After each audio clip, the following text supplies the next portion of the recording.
This episode of Legacy Curious is brought to you by Legacy Protectors. Customize insurance strategies for business owners and families who aspire to create a lasting legacy. Hello, and welcome to Legacy Curious. I'm your host, David Gravelle. Today we invite Vicki James, the founder of Beyond the Line Books, to join us and tell us about her business and her legacy. Vicki has built a business on helping solopreneurs reclaim their time, reduce chaos, and grow with clarity. Her journey started as a latchkey kid in 1980s Olympia, Washington, led her through community college and eventually into a career that blends accounting, IT, and entrepreneurship. She currently resides in New York City, but looks forward to a life of digital nomad travel soon. Today, she's not just building systems for others, she's also laying the foundation for a legacy of connection through her dream project, a 5-year vision, Casa Armonía, a co-living and co-working space in Spain. Join us as we explore her story of reinvention, resilience, and real-life support for the next generation of small business owners. Well, hello, Vicki, and welcome to the show. How are you today? I am great. Thank you, David. It's great to be here. Wonderful. Well, let's get started with getting to know you. We've got plenty of ground to cover today. So let's start a bit about, maybe tell us and our audience a bit about what it was like when you were a young person, where you grew up, and, what was that like? Okay, yeah, I grew up in Olympia, Washington, which is about 60 miles south of Seattle, which might seem like I spent a lot of time in Seattle. I really didn't. I was in small town, state town, Olympia, most of the time. The only time we got into the big city was for Seahawks games, which my dad was an original season ticket holder, and I carried on with his love of the Seahawks. But yeah, it was a pretty small town, state government, big liberal arts college, and not much else going on, and just doing what kids do. So it was most of my growing up was during the 1980s.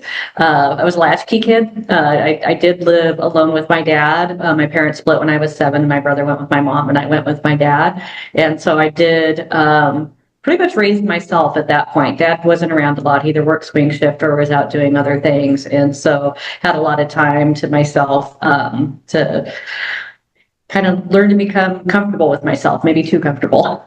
Sure. And what was that part of the world like? Was that very foresty? I mean, when I close my eyes and think of that part of the world, it seems like there's, lush, evergreen type of, landscapes with rain continually and access to the coast, no doubt. Yeah, the coast is a little bit of a drive away. And again, we didn't leave our local, Thurston County area very often. It did happen. A lot of woods, but Thurston County is pretty well built out in housing. So there's Tolmie State Park, which was one of my favorite places to go, which is a natural state park that's on the Puget Sound. So that was a perfect getaway for me whenever I just needed to escape, go for a hike, clear my brain. That was a go-to for me. And there's other parks around the area, but definitely lush, the evergreens, which basically fir trees for the most part. Pine trees are different because the needles are very long. Fir trees, the needles are less than an inch, and they get everywhere. But Okay. And tell us about your schooling there. What was school like in your community? There was a handful of schools in the school district. I started at one elementary school. When my parents split, I ended up moving out of school district for about a year until we came back. And then I kind of switched gears. And it was pretty standard for me, other than, the latchkey kid thing, which I definitely was not the only one in the 80s living that lifestyle. But then come my high school years, things got a little bit different for me in that I ended up leaving school early to get my GED and then started in community college. I didn't finish my college at that time. I had to come back in my 30s to go get my bachelor's degree. But as I mentioned, there was a great liberal arts college in the area, so that's where I went, Evergreen State College, go Gooey Ducks. But yeah, so I kind of took a weird route around. And kind of a funny story along those lines was what should have been my senior year. I was in a community college class and talking to one of the guys in the class. And he said his sister went to the same school I did. I'm like, oh, what year is she? And he's like, the one you should be in. Like he had already figured out that I wasn't supposed to be in college. I was supposed to be in high school. Yeah. Yeah. And what were you studying there? You're saying liberal arts. Is that your area of study as well? So originally, when I first started college, I was studying accounting. And then I took a long break and I really wanted to get into IT management. So when I went to Evergreen, liberal arts was like the name of the bachelorette, but my focus was IT management. Yeah. And what drew you to that? As a fellow computer nerd myself or enthusiast, I was just fascinated by technology in the 80s, particular when I was growing up as well. What was it about it that you found intriguing or, interesting to work with? I think it was seeing the evolution in the workplace over time, because I can remember 1990 and getting the first, Microsoft computers and learning to use a mouse and playing solitaire. I remember, doing accounting based off IBM System 36 8.5-inch floppies from the mainframe in the closet, and seeing everything kind of evolve. And I really wanted to be part of that evolution. And I really saw an opportunity to help make work life more productive and easier and more fulfilling. And so that when I finally stepped into the IT world, it was just as the internet was becoming a more mainstream thing. And my first IT job was actually replacing some old COBOL systems with the first web-based systems that the state was using for finance. Yeah, I remember those old programming languages, Fortran as well, and COBOL were very, ubiquitous back in the early days of computing technology. Yes, and the same, I had the same similar journey just to see the workplace evolve and change. It felt like magic, the blinking screen, the blinking cursor on the screen, and the way that information was moving without having to print or pass paper around. Yeah, it was exciting. And, so much has changed since then, and it's quite different now. And we'll talk a bit more about that. But tell us a bit more about, your career evolution and some of the other kind of paths that you've taken throughout your life when it came to your IT career in particular. And I got into IT. I was working for the state of Washington, and I had been there for a few years already doing, administrative type jobs while I pursued my education. And then as I was completing that, I had an opportunity to be a product manager for these new, fangled web-based systems I was talking about. And how I ended up getting my first job there was because I was part of the customer advisory group, and I was really speaking up with, hey, I think this is the UI. We didn't even call it UI at the time, but no, right. Here's what I think is going to make this easier for your users. Like, how's somebody that does this in the old system today? And from what I heard from my then, boss for the next 10 years was like, it was the worst interview ever, but we already knew what you brought to the table, so you were a shoo-in. Yeah, good. And, how did that work serve your, let's say, the state populace? Like, what were the systems you were working on? Was it transportation mostly, or what? Yeah, it was a budget and allotment system. So everything that state agencies used in order to request budget and to, indicate their allotments, to estimate payroll, performance measure tracking was one of our first systems. So it was all those things that really went into understanding what's in the state budget and then tracking to it. Okay, so you've had extensive experience with computing systems and numbers and tracking accounting. And is that led up to what you're doing today? Where's that journey taken you, to today? Yeah, and that's a really great bridge. I think as I step into this new chapter of my life, and I'll take just a step back. So I worked for the state for 10 years. I then did some independent consulting and gigging for, a few years, and then ultimately went to corporate America. And so that's what the last chapter has been. Yeah. But when I left corporate America at the beginning of this year, I'm like, at my age, I don't have another corporate job search in me. Like, I would rather put those energies into doing something I'm really, really passionate about. And I also want to travel. So my goal is to become a digital nomad. I have a dog who's going to turn 17 in 2 days. So she's not going to be with me much longer. And when she's not, then my freedom just is totally open. And so it's like, I want to build a business that is remote first, so I can do whatever from whenever. I know I want to support people in a meaningful way because that's what drives me. And as I started researching what are those opportunities, bookkeeping started coming up as something that's really needed. I'm like, oh, I know that. Like, that was my first career. Sure. But I'm too, if I only did books, I'm not sure I'd be satisfied. And so that's why. Who would be, though? I mean, not very many people, I'm sure. Yeah.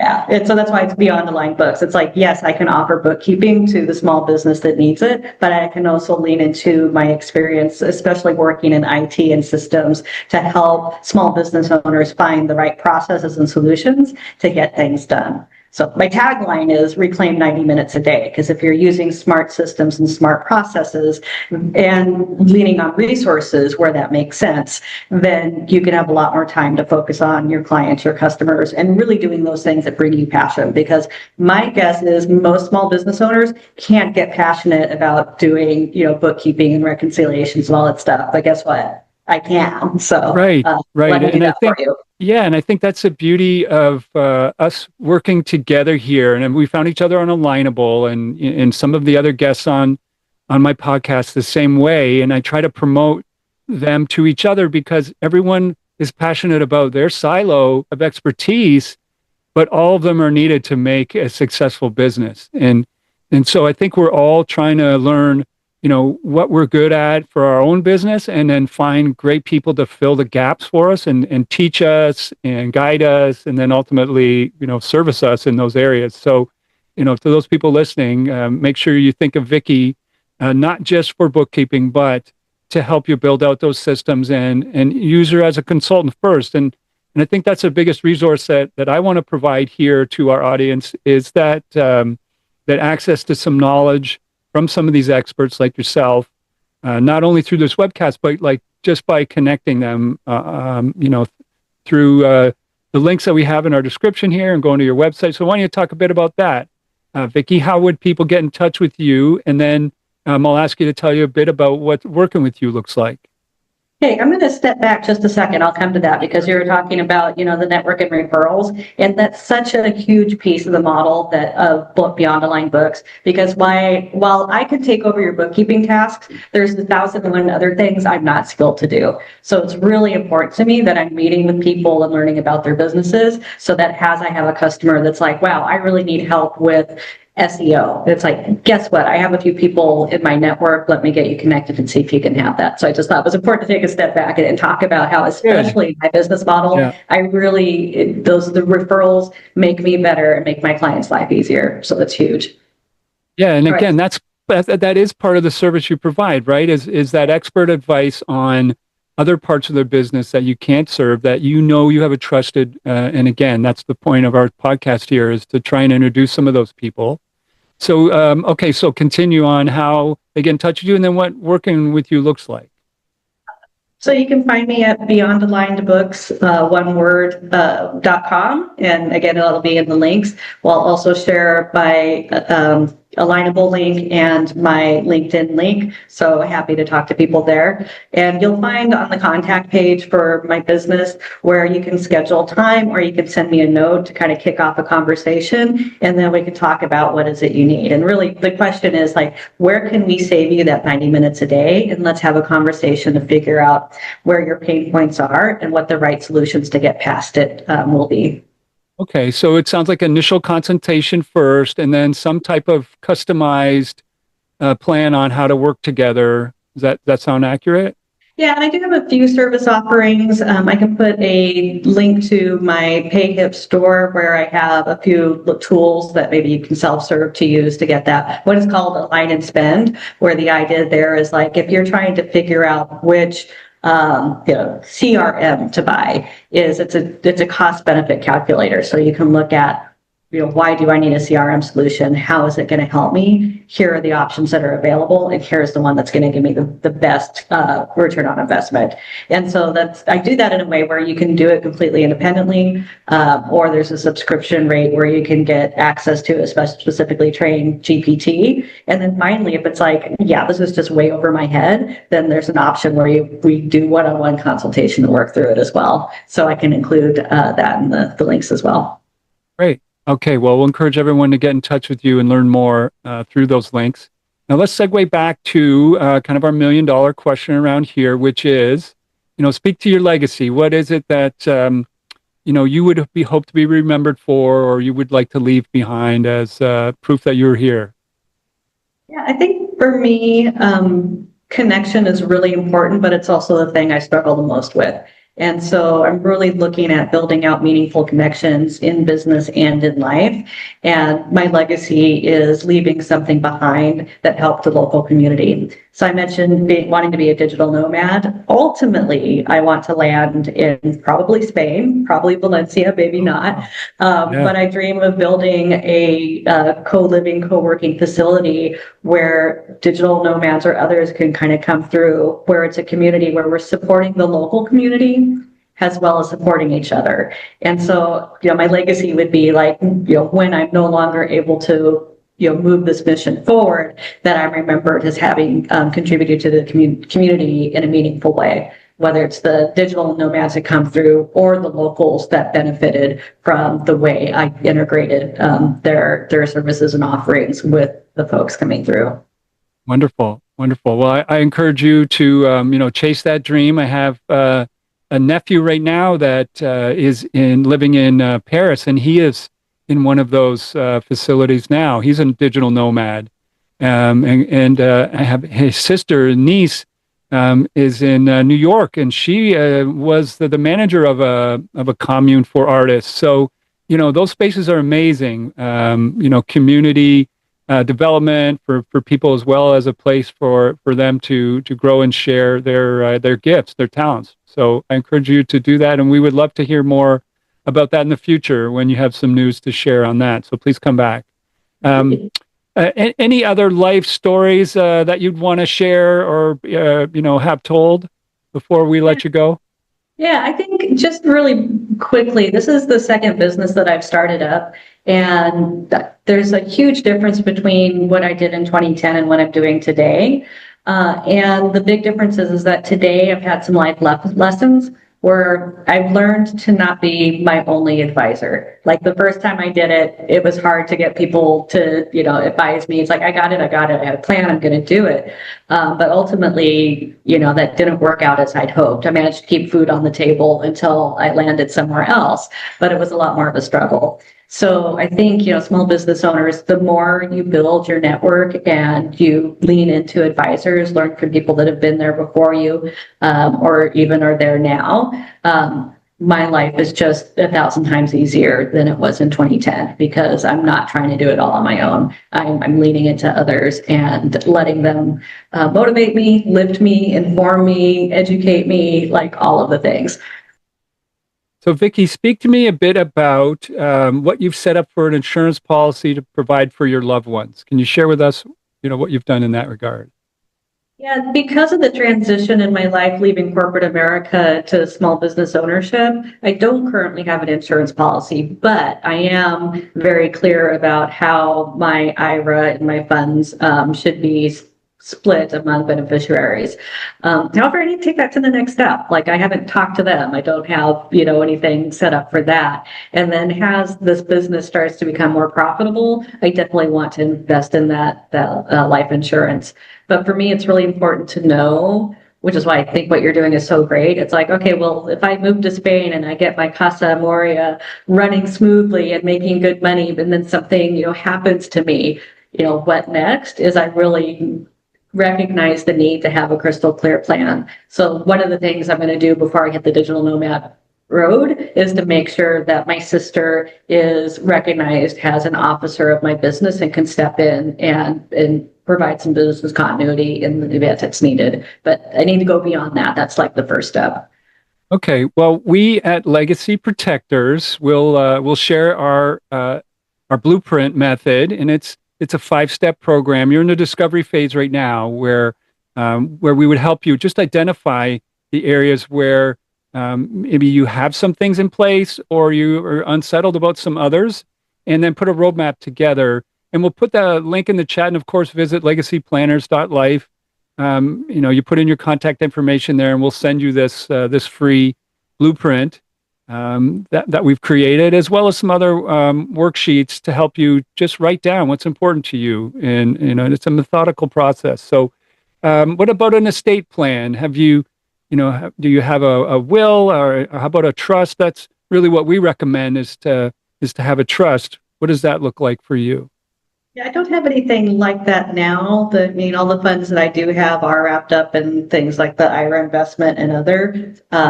But as I go further on this journey, assuming all my wildest dreams come true and I start building some real wealth, then, I'll be open to like what's next. But right now I basically have an IRA and an investment account and a bank account. So I'm not sure if a trust makes sense at this point. But again, leaning into experts and asking you is the right thing that I need to do, so that I do set myself and my family up in the right way.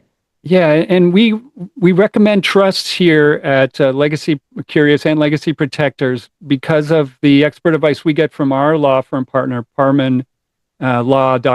If you're out there looking, Larry Parman has been a guest of mine, and we'll be back on in the future to talk more specifically about family trusts. It's a more powerful way to pass on and protect your wealth than a will alone. And without a will or a trust in place, your estate will go through probate, and that is awful. The courts will decide what happens. And Larry tells a very poignant story about his family that had his father pass away when he was young, and their family farm had to go through probate. And that's what set him on the path of helping families establish family trust, because it is much, less stressful. It's a much more controlled, thought out way to pass on your wealth. And it has great tax implications as well. So I don't want to steal too much time away from you on that, but I'll encourage you to continue to, visit our website and learn more about that. Maybe speak to some of the concerns you'd have around, your estate distribution, and, without a plan in place, what kind of fears do you have? Yeah, and I've structured all of my accounts with beneficiaries in a way to hopefully do a reasonable distribution. But, one of my concerns is I have one sibling who would probably use the money wisely, and I have other siblings that would not. And so helping set everybody up for success without kind of throwing money away, I guess. It's like, what does that look like? And one of my ideas, I have, one sibling in particular, I would love to set a control about every month. I don't think that's realistic, and I don't think it's worth it. And that's really kind of a little too much control. But at the same time, recognizing that, how is my money going to be used in the future does mean something to me. Sure. And that's where the trust comes in. And I'll just speak back to that. With a revocable trust, while you're alive, you could make changes to it. Your wishes, it's kind of like a living will as well. You could use it to give instructions to, again, the people making medical decisions for you if you're unable to. But also, when you pass, it becomes irrevocable, which means it's set in stone. Your wishes will be carried out. And you can set the guidelines, and hopefully you've partnered with an estate, management firm that will be the trustees and advise your beneficiaries on how to accept the money that you've put on a schedule to be distributed. Maybe you have some milestones if they got married or have kids where they get access to more money, and start that conversation as early as you can is my advice. In my own personal experience, my wife and I have established a trust for our kids, and we're having an annual meeting with them to discuss how the trust works and the amount that the trust has grown to. And then when they become of age and they start to be able to receive distributions, then we'll have them speak to what they're planning on doing with the money they receive in the coming year, and give us a report the next year on how that went. And so by continually having that annual conversation, our hope is that they'll learn to manage their money more effectively before we pass. and that with the guidance of our management consultants, they'll be able to continue that after we pass it on to their kids, and hopefully create this general wealth transfer in a managed and structured way. So, again, that's the point and purpose of our business, is to try and share that kind of vision with other people and help them guide their families through these, financial could be problems, but it's supposed to be a blessing, right? And Okay, I feel like they get yeah. a little bit unique in that I don't have the traditional family. I've been married, but it's like it's only siblings that I'm worried about. And so that feels like a different animal than having kids where you're meant to build a legacy for. That's it. And, you'll have some philanthropic giving, I'm sure, that you'll want to, and you're talking about setting up your casa, and that could be part of the same, trust, is that Right. you set aside money with specific instructions on how to manage all that. So we can take all of that offline to help you. But just know that, the framework is there for you to decide, how your legacy is to be used, and to give guidance to those people that are receiving the money, so that they can use it in the way that you wanted them to, and pay homage to you. Frankly, that's it, is that, I would want to pay respect to those passing me money in a way that was meaningful to them. And, again, try and live up to the expectations they set by giving it to me. But that's my personal opinion. So sometimes I'm a little more romantic than others on, my intentions, but that's kind of the journey that I'm on, is to just help people express themselves, support the next generation, the beneficiaries, to the best of their ability. Okay, any final thoughts there, Vicki, that you wanted to share? No, I look forward to digging in more and learning how to set myself and my family and my future chosen family of Casa Armonía up for success. Thank you so much for joining us today. Really appreciate you sharing, and we'll look forward to hearing more in the future from you. Sounds good.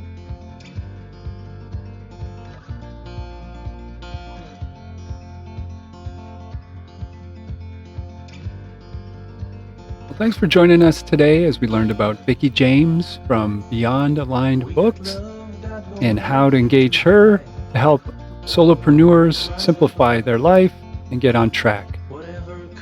As usual, I'm your host, David Gravelle, and this has been Legacy Curious. Everyone has a story. Let's make sure yours is heard and remembered.